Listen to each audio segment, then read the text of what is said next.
नमस्कार किसान भाइयों, आप सभी का स्वागत है हमारे यूट्यूब चैनल धाकड़ एग्रो में। किसान भाइयों, आज हम बात करने वाले हैं लहसुन की खेती के बारे में। तो किसान भाइयों, लहसुन की फसल में डीएपी देने से क्या फ़ायदा होता है और डीएपी देने का सही समय कौन सा है, तो इस वीडियो के माध्यम से हम किसान भाइयों आपको बहुत अच्छी जानकारी शेयर करने वाले हैं।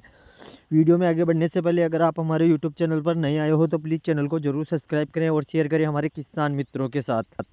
तो जैसे कि किसान भाइयों, डीएपी देने का सही समय, जब किसान भाई लहसुन की बुआई करते हैं तो पहली बात तो उस समय ही डीएपी दे देना चाहिए। अक्सर किसान भाई उस समय डीएपी की व्यवस्था नहीं हो पाई, तो जो किसान भाई अगर लहसुन की फसल में डीएपी देना चाहते हैं तो फर्स्ट निराई गुड़ाई करते हैं। जैसे कि हमारी लहसुन की फसल 20 से 25 दिन की हो जाती है तो उस समय भी हम डीएपी खाद का प्रयोग कर सकते हैं। किसान भाइयों, इसमें एक बात का आपको अवश्य ध्यान रखना है कि आपको लहसुन की फसल में डीएपी का ज़्यादा मात्रा में उपयोग नहीं करना है। अगर आप ज़्यादा मात्रा में डीएपी का प्रयोग करेंगे तो हमारे को नुकसान देखने को मिल सकता है। ऐसी गलती आपको नहीं करना है।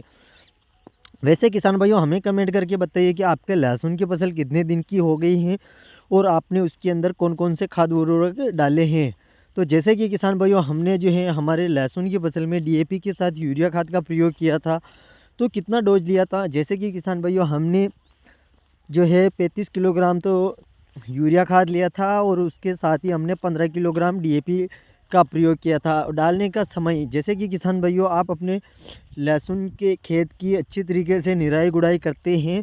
जो फर्स्ट निराई गुड़ाई होती है उसी में आपको जो है अपने लहसुन की फसल में डीएपी का प्रयोग करना है। ऐसा नहीं है कि अगर आप कि लहसुन की फसल 50 दिन 60 दिन की हो गई है फिर भी आप उसमें डीएपी का प्रयोग करें तो किसान भाइयों उसमें आपका नुकसान होगा, क्योंकि डीएपी डल ज़रूर जाएगा पर उससे हमें फ़ायदा देखने को नहीं मिलने वाला है। तो ऐसे में किसान भाइयों को इन छोटी छोटी बातों का अवश्य ध्यान रखना है। और किसान भाइयों, एक बात, अभी जो मौसम चल रहा है उसके चलते आपने देखा होगा कि जो हमारे लहसुन का जो पत्ता होता है ऊपर का, वो धीरे धीरे पीला पड़ रहा है। तो उसका पीला पड़ने का क्या कारण है, तो किसान भाइयों उसमें एक ही समस्या आ रही है कि जो अभी 3-4 दिन से आपने देखा होगा कि ठंड काफ़ी ज़्यादा पड़ रही है और जिन किसान भाइयों के खेत में नमी बनी रही, तो उस वजह से ही जो है किसान भाइयों हमारे लहसुन के जो पत्ते हैं वो पीले पड़ रहे हैं। तो किसान भाइयों एक बात का आपको अवश्य ध्यान रखना है कि आपके खेत में ज़्यादा नमी नहीं होनी चाहिए, इससे ही हमारे लहसुन की फसल में जो पत्ते होते हैं वो पीले पड़ जाते हैं।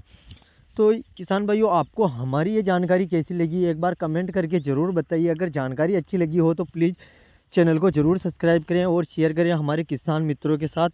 मिलेंगे एक ऐसे ही नए वीडियो में, जब तक के लिए जय जवान जय किसान जय हिंद जय भारत माता की।